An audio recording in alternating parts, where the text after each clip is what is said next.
Yo! Since I dropped those videos on YouTube the other day talking about the cryptocurrency Dash, of course people are very excited about Dash, both on the positive side and the negative side, so they left some very interesting comments. They left a bunch of opinions, arguments, and just plain nonsense on there, so I wanted to get a chance to go through a few of them. One of the things that popped up a lot was people saying, if SegWit comes in, if segregated witness comes in, well, you just wait when segregated witness comes in. And I say, well, hang on. I think it's kind of starting the story in the middle there. Hang on a minute, champ. Because this is kind of like if I say, if I become a millionaire before I'm 25, well, there's a lot of steps that go into the process before that happens. A lot of Bitcoin maximalists kind of have this mental block. Like they can't understand that it's not just about the technology, it's also about the people, the human factors that go into it, the politics that are going on in the Bitcoin environment right now. So the other day on the Bitcoin panel at Acapulco, I heard Tone Vays talking about his plan to integrate SegWit, and it went something like, we'll try over 6 months to get 97% consensus. If that doesn't work, we're trying another 6 months for 95%, and so on, lowering the standard every time. The thing is, these problems exist today. The unconfirmed transactions are going through the roof today. So if we have a roadmap that's going to take a year or 2 years to solve this problem, this is starting to look a lot like a system which isn't viable long term. Now, maybe they can find a way to patch it up or make some changes, but right now, it doesn't look that good. A similar mental block comes up when it comes to user experience.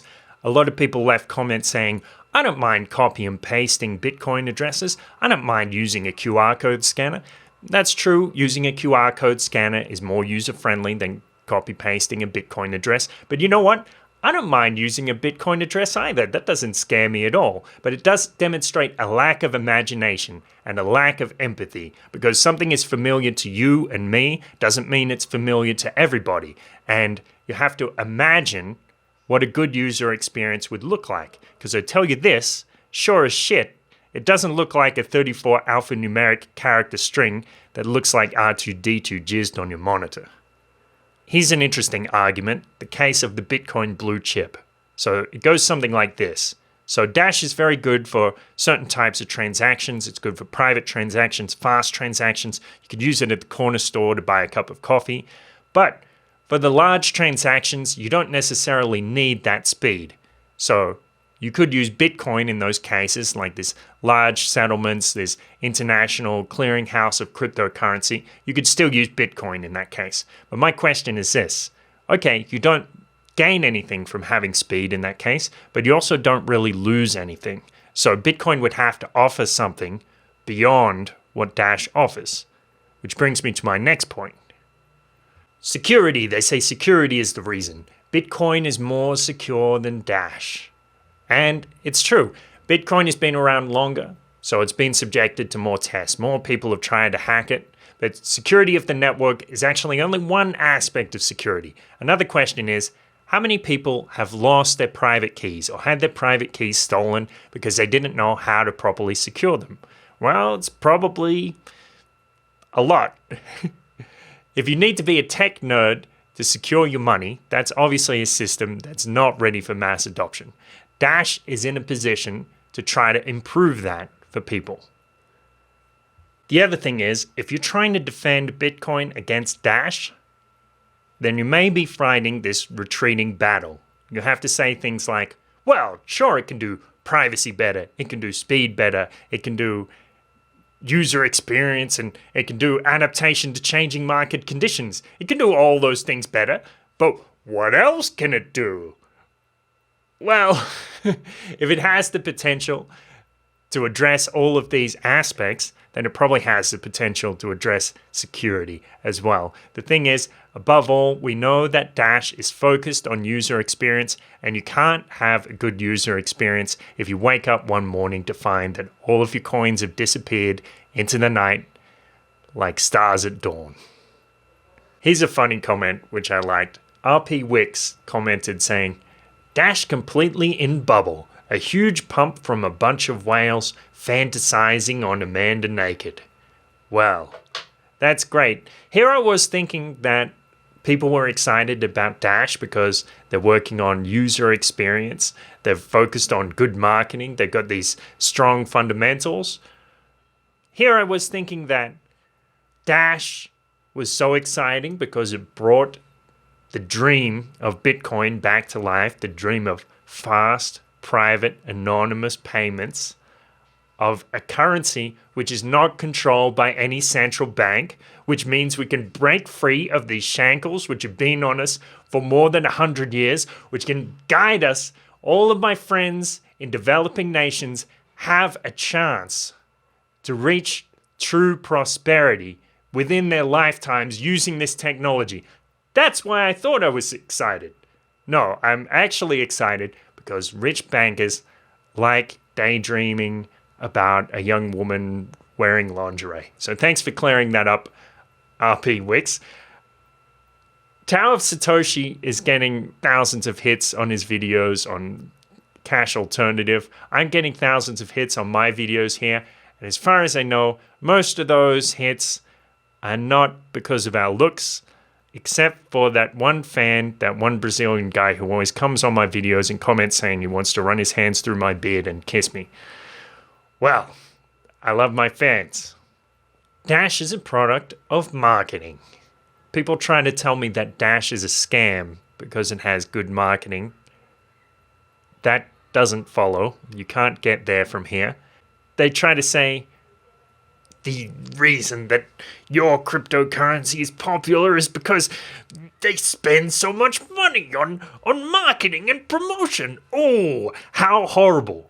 What horrible people the Dash team must be. They must have souls made of pure black tar mixed with demonic nose hairs, eye of newt. They must be awful people. Oh, how terrible they must be. They're going to spend 1,000 years in purgatory for the sin of putting up a shingle, the sin of telling people about their product and demonstrating its benefits. Marketing isn't a bad thing, guys.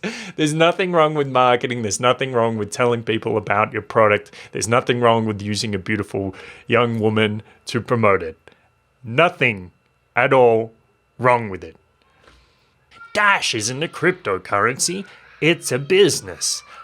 I don't really know what kind of distinction people are trying to make when they say this.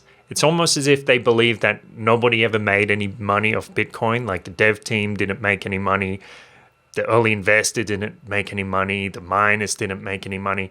Yes, Dash provides a service, and yes, people make money off it. If you really have such a problem with people making money when they provide something cool, I think you need to please stop arguing on YouTube about internet nerd money. Go home, light a candle on your altar to Karl Marx, and masturbate to the final pages of Das Kapital. People also left a bunch of comments on my videos saying that Dash is more centralized than Bitcoin. And so they say the Bitcoin purists are always going to want the most decentralized system, and that's why they're going to stick with Bitcoin. Now, what a lot of people mean when they say this is that Dash has a formal governance structure. The thing that they overlook is that Bitcoin also has a governance structure. It's just that it's not formalized. So when people want a vote on Bitcoin, they defer to the miners or to the voters. Now with Bitcoin, as with Dash, it would be cost prohibitive to try to dominate the mining. It would cost millions or tens of millions of dollars to set up mining rigs to influence that. However, with Bitcoin, with the nodes, it would not be cost prohibitive to set up thousands of nodes. You just use virtual private servers and you'll be able to dominate it. With Dash, you can't do that because you need to have 1,000 Dash per masternode. It's going to be cost prohibitive. The second thing is with the masternodes or with the full nodes, with Bitcoin, there are likely to be less full nodes over time because there's a cost associated. With Dash, there are likely to be more full nodes, more masternodes over time because they're rewarded. So that's a risk of centralization that goes to Bitcoin. Now, the third thing is with the dev team. So Bitcoin's dev team is actually more centralized than Dash's because the funding comes from a handful of sources. So from DTCC, Blockstream, MIT's Digital Currency Initiative.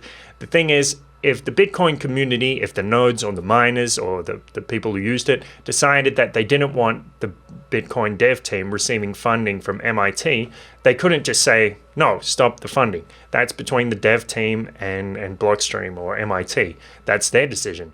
However, with Dash, if the masternodes decide that they don't want to fund a certain dev team, then they can cut off the funding. That's something they can do. So you have these hundreds or thousands of individuals making the decision on what's going to be better for the network.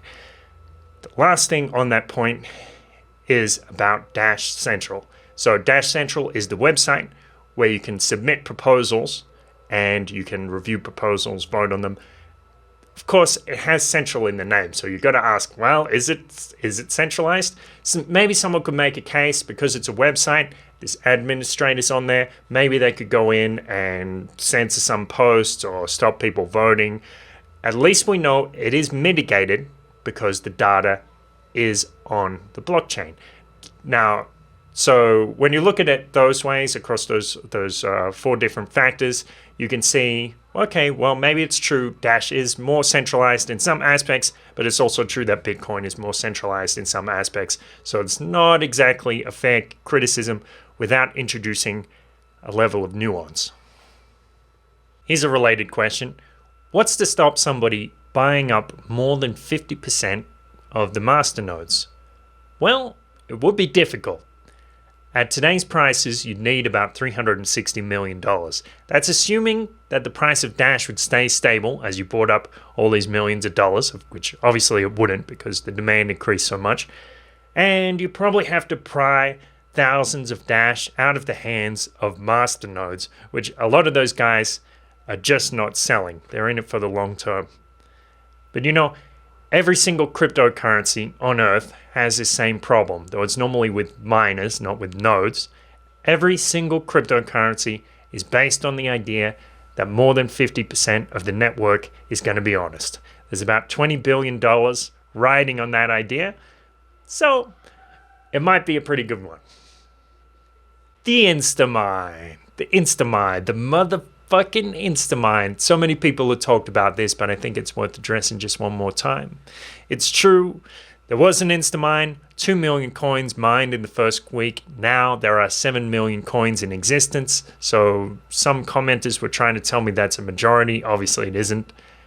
Some people believe that the developers still control those 2 million coins. I don't think that's the case.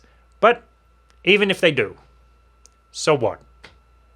In any industry other than cryptocurrency, if somebody who created a product, who created a company or service, had a majority of the shares in it, or even 10% of the shares in it, we wouldn't think twice about it. That would be completely normal. Think back to the dot-com bubble. There were a lot of companies, a lot of people trying to start companies, get funds from investors, use them to go public, then sell it to suckers on the stock market, pets.com, that kind of stuff. That happened a lot.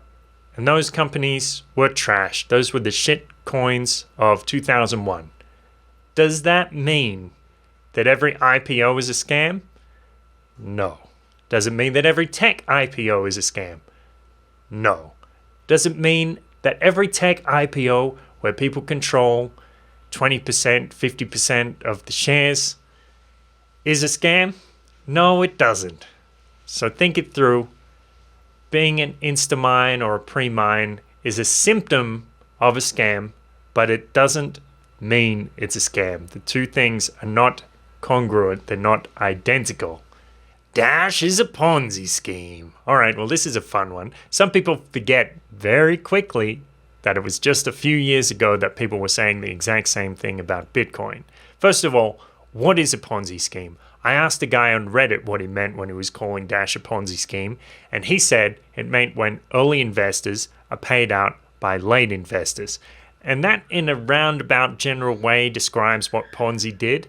But if you use that definition, it actually applies to gold, oil, any commodity or share on Earth. If you buy gold and then sell it later, you're paid out by a new investor. So it's not really a very useful definition. So let's think about what Ponzi did. What he did was he advertised a fixed high rate of return, so like 10% a month.